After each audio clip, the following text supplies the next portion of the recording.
రైతుల అభివృద్ధికి సంక్షేమానికి తమ ప్రభుత్వం అత్యంత ప్రాధాన్యత ఇస్తోందని మంత్రి కొండపల్లి శ్రీనివాస్ అన్నారు. విజయనగరం జిల్లా గంట్యాడ మండలంలోని బుచ్చి అప్పారావు తాటిపూడి జలాశయం నుంచి సాగునీటిని మంత్రి శ్రీనివాస్ విడుదల చేశారు. గతేడాది ముందుగానే వర్షాలు కురవడంతో పంటలు బాగా పండాయని చెప్పారు. ఈ ఏడాది కూడా అదే అనుకూల పరిస్థితి నెలకొంటుందన్న ఆశాభావాన్ని వ్యక్తం చేశారు. మంచి పంటలను పండించి సమాజానికి అందించాలని కోరారు. తాటిపూడి నీటిని విశాఖపట్నం త్రాగునీటి అవసరాలకు ఆయుకట్టి రైతులకు మాత్రమే వినియోగిస్తామని, దానిని దారి మళ్లించే ఆలోచన లేదని ఆయన స్పష్టం చేశారు.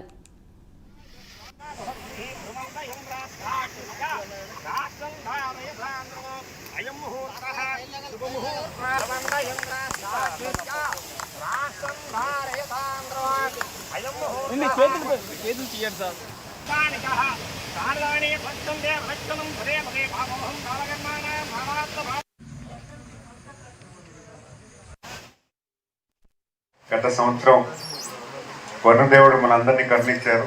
మంచి వర్షాలు కురిసాయి, పంటలు బాగున్నాయి, నీరు అందింది. మరి అలాగే ఈ సంవత్సరం కూడా మాన్సూన్స్ ఎర్లీగా రావడం, వర్షం బాగా పడడం, నీరు కూడా పుష్కలం ఉండడం ఖచ్చితంగా మనందరికీ మన పంట అంతా కూడా మన కష్టం ఏదైతే ఉందో రేపు భవిష్యత్తులో బాగుంటుందని భావిస్తూ అందరికీ కూడా శుభాకాంక్షలు తెలియజేసుకున్నాను. గతంలో కన్నా ఈ సంవత్సరానికి మనకి బాడీస్, ఈ వాటర్ బాడీస్ ఎవరైతే ఉన్నారో తాటిపూడి నీటి సంఘం బాడీ కానీ అలాగే గ్రామాల్లో ఉన్నటువంటి వాటర్ బాడీస్కి నాయకులు ఎవరైతే ఉన్నారో వాళ్ళందరికీ విజ్ఞప్తి చేసుకుంటున్నాం. గత సంవత్సరం